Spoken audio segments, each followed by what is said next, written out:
Dios les bendiga a todos mis amados hermanos. Hoy es día 2 de agosto del 2020 y para quienes conocieron a nuestra hermana Irene, ella está en la presencia del Señor. Murió el día martes en la madrugada a la 1 de la mañana y la sepultamos ayer al mediodía, a la 1 de la tarde. Hoy quiero hablar de la esperanza del creyente. Una esperanza que no era conocida en el tiempo pasado, aunque todas las culturas a través de todos los tiempos han tenido un concepto de la muerte, de la vida detrás de la muerte o de la muerte sencillamente, o que no hay nada, que la persona muere y todo se acaba. Otros hablan de la reencarnación, donde van ellos reencarnando generación tras generación o el ciclo de la vida y de la muerte y van ellos reencarnándose en ciertas cosas o animales hasta el perfeccionamiento. Y cada cultura tiene, a través del tiempo, ha tenido sus propias deducciones y convicciones de lo que sucede después de que la vida termina en la tierra. Este mismo problema lo tenían los hermanos de Tesalónica, y no solamente ellos, sino todos los hermanos que se convirtieron en aquel entonces, tanto que en el tiempo de Jesús también los judíos, incluso los judíos, a pesar de que tenían la ley de Dios, la ley de Moisés, algunos no creían que la persona iba a resucitar de entre los muertos. Algunos no creían, ni siquiera creían en la existencia de ángeles o de una vida espiritual después de la muerte. Pero Jesús lo saca de las dudas. Y le habían hecho una pregunta por ahí donde una mujer se había casado y su marido había muerto y la ley decía que si el varón, el esposo, había muerto y no había dejado descendencia, su hermano tenía que llegarse a esta mujer para tener descendencia a su hermano. Dice que eran 7 hermanos y los 7 tuvieron a la mujer y pues ninguno dejó descendencia y dice que después de, pues la mujer murió también y ellos le hacen la pregunta a Jesús acerca de la resurrección de los muertos. Le hacen la pregunta de que, bueno, pues en la resurrección de los muertos, ¿quién va a ser el esposo de ella? Era una muy buena pregunta si tú no crees o si tú crees en una resurrección con la concepción humana que nosotros tenemos. Y Jesús le responde, dice, ignoráis, erráis ignorando las escrituras y el poder de Dios, pues que en la resurrección de los muertos ni se casan ni se dan en casamiento, sino que todos son como ángeles de Dios. Y en cuanto a si los muertos resucitan, pues les menciona de, ¿no habéis leído lo de Moisés? Cómo Dios le llama ahí en la zarza y, y le dice, yo soy el Dios de Abraham, el Dios de Isaac y el Dios de Jacob. Dios no es un Dios de muertos, sino de vivos. Pues para Dios todos viven. Aunque para nosotros eh, el cuerpo de nuestra hermana Irene, por ejemplo, en este caso, mencionándole a ella, está en la sepultura. Y para nosotros murió, no murió para Dios. Se acabó un ciclo de su vida aquí, pero ella sigue. Y Eso la gente no lo conoce, no lo entiende. Y el apóstol Pablo nos da una revelación muy eh, explícita. Sus palabras son muy reveladoras. Y las encontramos en Primera de Tesalonicenses capítulo 4, en el verso 13 en adelante. Les escribe estas palabras a los hermanos de Tesalónica. Y dice de esta manera: tampoco queremos, hermanos, que ignoréis acerca de los que duermen. Duermen quiere decir muertos. Para que no os entristezcáis como los otros que no tienen esperanza. Porque si creemos que Jesús murió y resucitó, así también traerá Dios con Jesús a los que durmieron en él. Por lo cual os decimos esto en palabra del Señor, que nosotros que vivimos, que habremos quedado hasta la venida del Señor, no precederemos a los que durmieron. Porque el Señor mismo, con voz de mando, con voz de arcángel y con trompeta de Dios, descenderá del cielo, y los muertos en Cristo resucitarán primero. Luego nosotros, los que vivimos, los que ya hemos quedado, seremos arrebatados juntamente con ellos en las nubes para recibir al Señor en el aire, y ahí estaremos, y así estaremos siempre con el Señor. Por tanto, alentados los unos a los otros con estas palabras. Hablar de los tiempos futuros y de todo lo que el apóstol Pablo habla aquí es muy extenso. Habla eh, de la esperanza de la muerte en Cristo, que es lo que vamos a ver ahorita. Habla de la venida del Señor Jesucristo.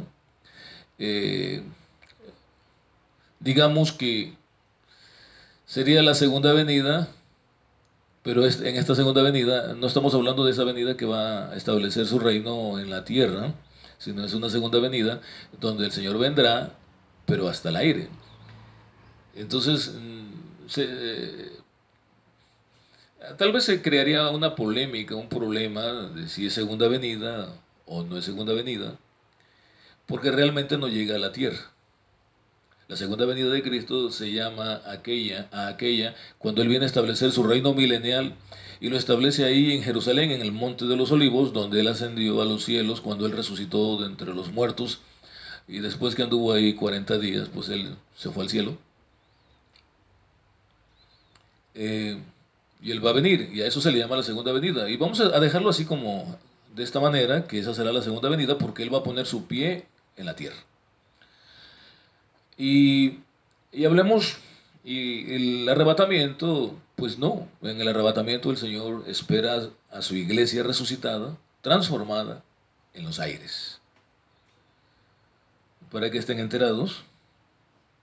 Y pues habla de muchas cosas, y establece de qué manera el Señor va a venir, y con cuán grande potencia, que el Señor mismo va a hacer esto.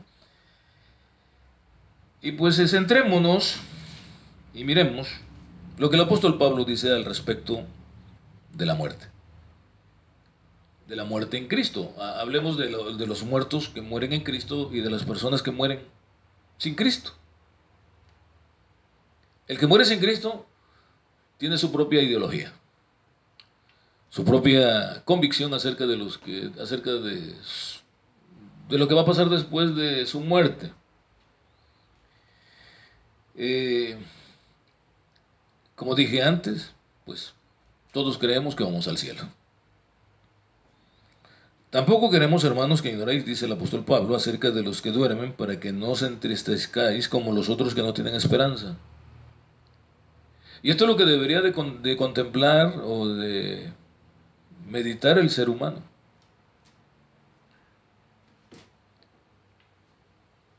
Que la Biblia habla de gente que tiene esperanza en Cristo y hay gente que no tiene esperanza en Cristo.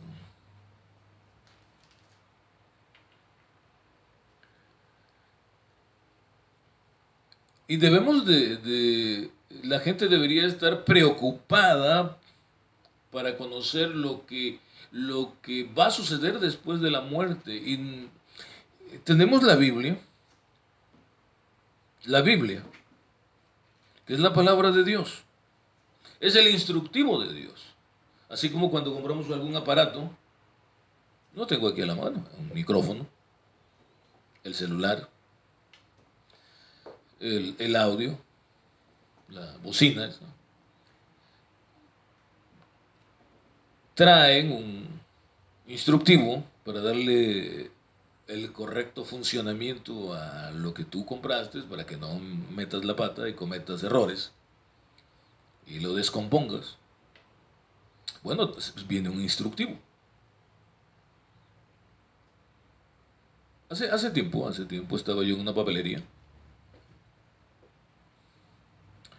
y mientras estaba yo comprando algo, llegó alguien con un estilógrafo.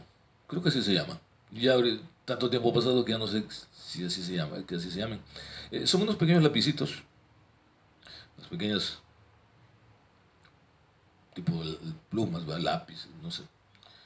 Y que traen, lo usaban los estudiantes o ingenieros para hacer los planos. No sé cómo se llama, perdón, si se llaman estilógrafos o tienen otro nombre, perdonen si me equivoco. Y, y, y traen de, una punta de acero y en medio de esa punta de acero traen un filamento. A esta se le llena se le compra una tinta y, y con ella rayan y hacen sus garabatos, sus trazos. Y yo tenía de ellas. Pero a mí sí me llamó la atención eso y me puse a leer el instructivo. Y una de las cláusulas era que nunca le quitara a usted, sacara el filamento de su lugar, porque pues, podría descomponerse. Y estando yo ahí en la papelería, llegaron ahí unas personas y le enseñaron al dependiente que su aparatillo ese ya no funcionaba porque el filamento estaba doblado. Es que es un filamento muy fino y necesitas eh, tener mucho cuidado para poder volverlo a poner en su lugar. Si no lo haces con cuidado, porque se puede hacer, pero si no lo haces con cuidado, pues le pasó lo que le pasaría a ellos, lo que le pasó a ellos. Y le estaban diciendo al dependiente, mire, no sirve, mire, no entra. Entonces yo le dije, lo que pasa es que no debieron haberlo abierto, porque en el instructivo dice que nunca debe de sacarse el filamento de su origen. Y yo pues enseguida me fui. Bueno, después de que me atendieron me fui. Ahí se quedaron ellos arreglando, pero no leer el instructivo hace que nosotros cometamos errores, de lo que sea. Estamos tan ansiosos por abrir y poner a funcionar aquello que nosotros compramos, que lo conectamos y le prendemos y le tocamos los botoncitos y a veces nada más sale humo y ya se echó a perder o sencillamente no funciona. Y tenemos que ir al instructivo. Y luego que leemos en el instructivo nos dice, nunca haga eso. Nunca leemos el instructivo. Y este es el instructivo de nuestras vidas. ¿Lo ha leído usted? Esto no es un cuento. Esto es un instructivo. Y algunas personas lo leen para cuestionar la Biblia. Qué bonito habla. No, aplíquelo. Evidentemente, algunas personas eh, con un buen deseo de conocer la palabra de Dios se confunden porque pues tenemos una Biblia de cientos de años de construcción, de su formación y de historia desde el principio de la creación, miles de años. Y es muy difícil saber por dónde empezar. Si usted es una persona que no sabe por dónde empezar, ¿Por dónde empezar? Yo le aconsejo siempre que abra su Biblia y vaya al Nuevo Testamento, y entre el Nuevo Testamento hay 4 evangelios que hablan de Jesús. Comience con la vida de Jesús. Y aconsejo siempre el libro de Lucas, de ahí para adelante, y usted va a entender perfectamente el plan de Dios.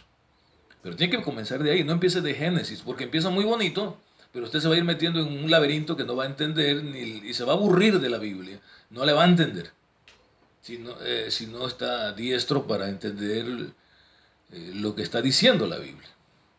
Si bien hay cosas que son muy entendibles, va a dejar de leerla porque se va a confundir. Pero si usted quiere entender el plan de Dios para su vida, pues empiece con aquel que nos hizo. Y pues empiece por el libro de Lucas, que está en el Nuevo Testamento. Bien. Así que la Biblia es el instructivo de Dios para nosotros. Y pues por esa razón nosotros nos encontramos en una situación muy crítica porque, y pensamos, cada quien pensamos de la muerte y de la vida, lo que se nos venga en gana, lo que nos dice el Señor que está parado ahí en el púlpito, en el estrado, le creemos todo.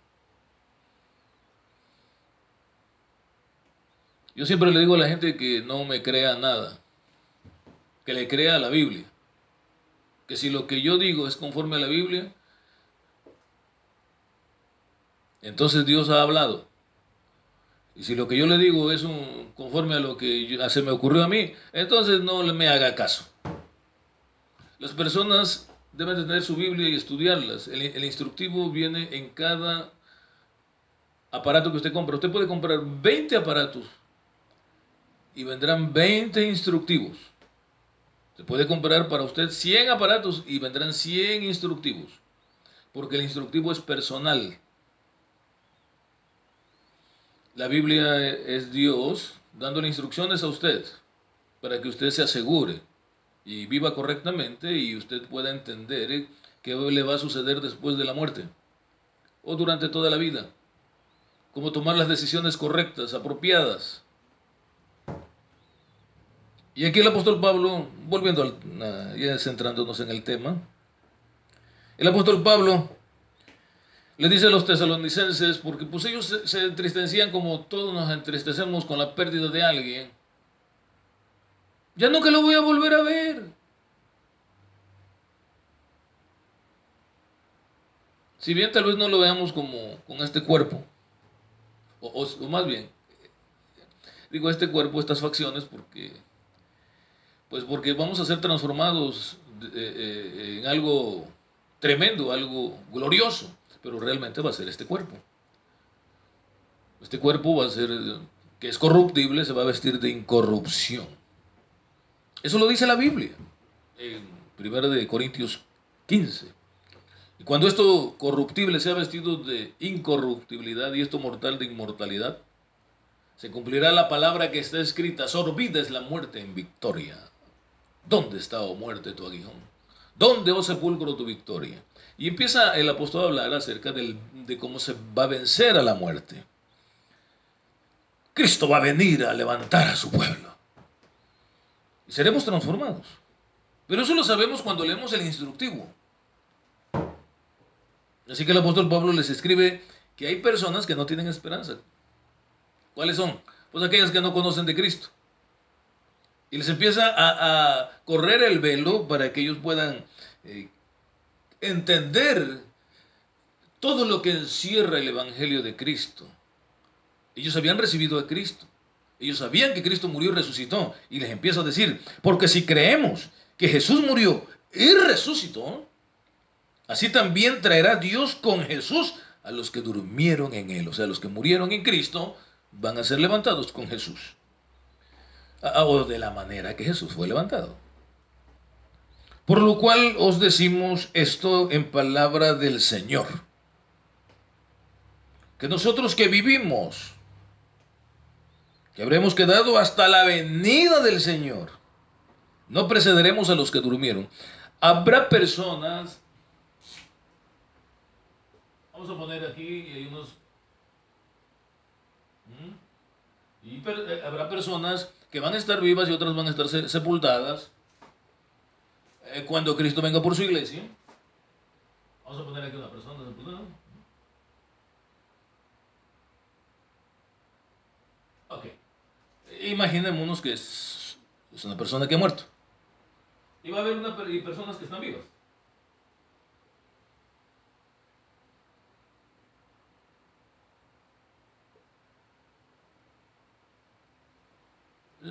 Imaginémoslo. Dice el apóstol Pablo eh, que nosotros que vivimos, que habremos quedado hasta la venida del Señor, y entonces Cristo viene. Cristo viene. Él viene por su iglesia. Cristo viene en las nubes con poder y gloria y viene por su iglesia. Dice, los que hemos quedado hasta la venida del Señor no precederemos a los que durmieron, o sea, no seremos después de ellos.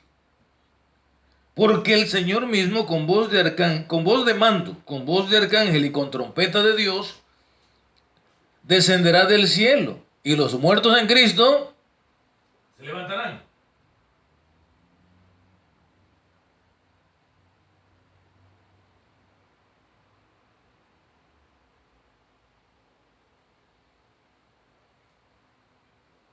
Resucitarán de entre los muertos, se va a vestir de su cuerpo de un gran resplandor.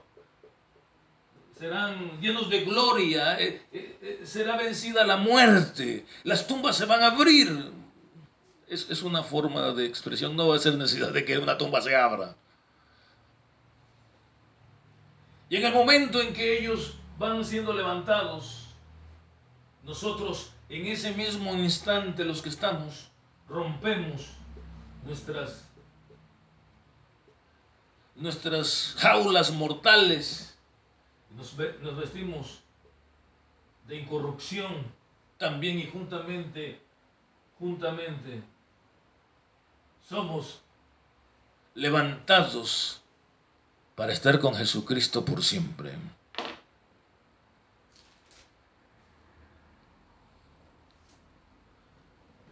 Esa es la esperanza que el apóstol Pablo habla y la diferencia que hay entre el creyente y el no creyente. Va a haber más tumbas.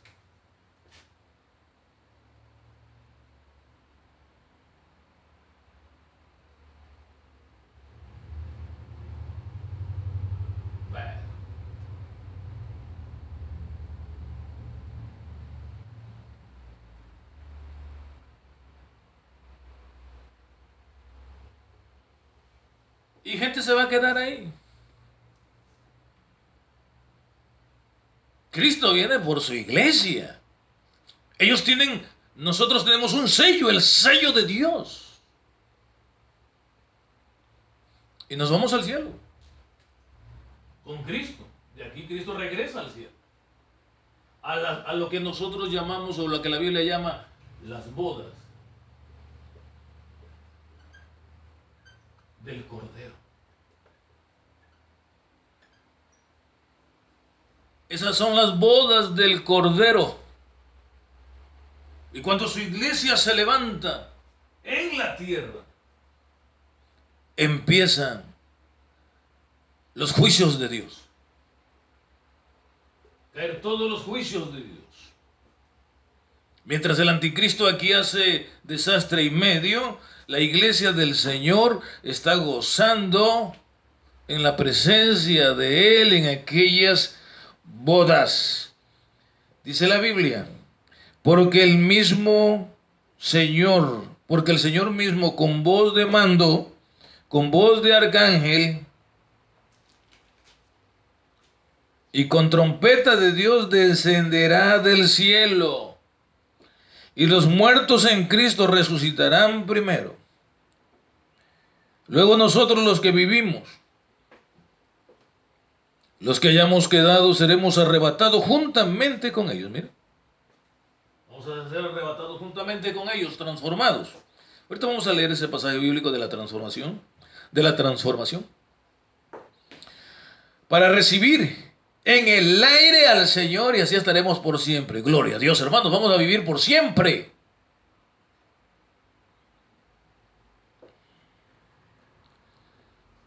Eso es lo que el ser humano debería, por lo cual el ser humano debería luchar. Vivir por siempre en la presencia de Dios.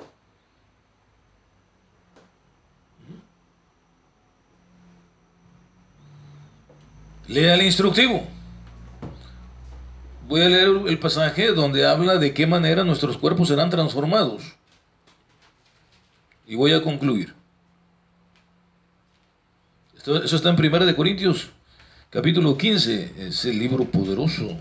Ese capítulo, perdón. También el libro.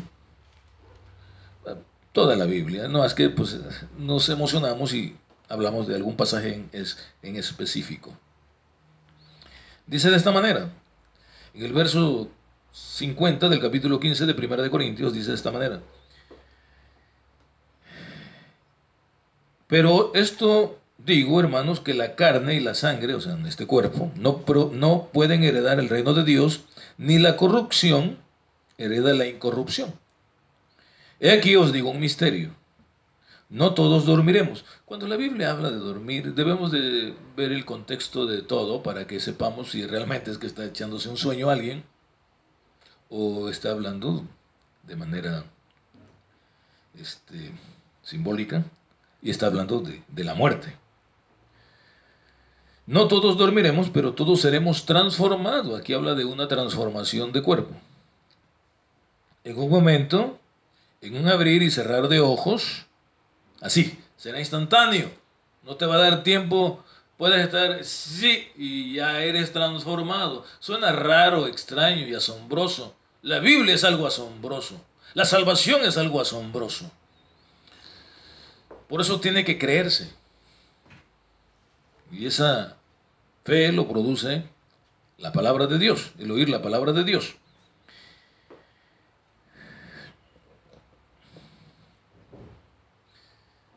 En un momento, en un abrir y cerrar de ojos, a la final trompeta, porque se tocará la trompeta y los muertos serán resucitados incorruptibles y nosotros seremos transformados. Aquí está otra vez, mencionándolo. Los muertos se levantarán incorruptibles. Podrán venir muchas preguntas acerca de esto. Que si se lo comió un tiburón, que si fue quemado y que lo sacaron de ahí, lo llevaron para allá y qué va a pasar, dónde encontrar sus pedacitos. Hermano, por favor, no piense como un ser humano. A Dios, cada partícula del universo, cada célula tiene el sello de Dios y obedece a la voz de Dios, y en el instante en que el Señor le dice, vuelve a tu lugar, Él va a volver a su lugar, no importa dónde se encuentre, no hay imposibles. Para Dios todo es posible, todo está bajo su control. Solamente crea lo que la palabra del Señor dice y así será. Y va a ser aunque usted no lo crea. Porque es necesario que esto corruptible se vista de incorrupción y esto mortal se vista de inmortalidad. Y cuando esto corruptible se haya vestido de incorrupción y esto mortal se haya vestido de inmortalidad, entonces se cumplirá la palabra que está escrita. Sorbida es la muerte en victoria. ¿Dónde está, oh muerte, tu aguijón? ¿Dónde, oh sepulcro, tu victoria? Ya que el aguijón de la muerte es el pecado y el poder del pecado la ley. Mas gracias sean dadas a Dios que nos da la victoria por medio de nuestro Señor Jesucristo. Así que, hermanos míos, amados, estad firmes y constantes, creciendo en la obra del Señor siempre, sabiendo que vuestro trabajo en el Señor no es en vano. Bueno, el apóstol Pablo termina animando a las personas a que trabajen, a que sigan echándole ganas hasta el final de sus días. Como nuestra hermana, que hasta el final de sus días ella estuvo luchando y pensando siempre en la obra del Señor. Aún en los momentos más difíciles de su vida ella pensaba en la obra de Dios. ¿Cómo va la iglesia? ¿Cómo está esto? Esa es la esperanza del creyente.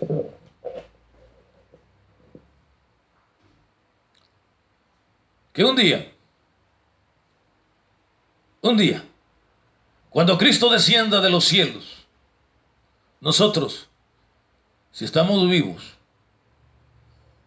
o si estamos muertos, podamos escuchar la trompeta del Señor, la voz de nuestro amado Jesús, y a su llamado levantarnos o ser transformados para estar con el Señor Jesucristo, reuniéndonos en el aire y estar con Él para siempre. Que esa sea su búsqueda, su esperanza, y trabajar en la obra del Señor constante, no importa las circunstancias. Que Dios le bendiga.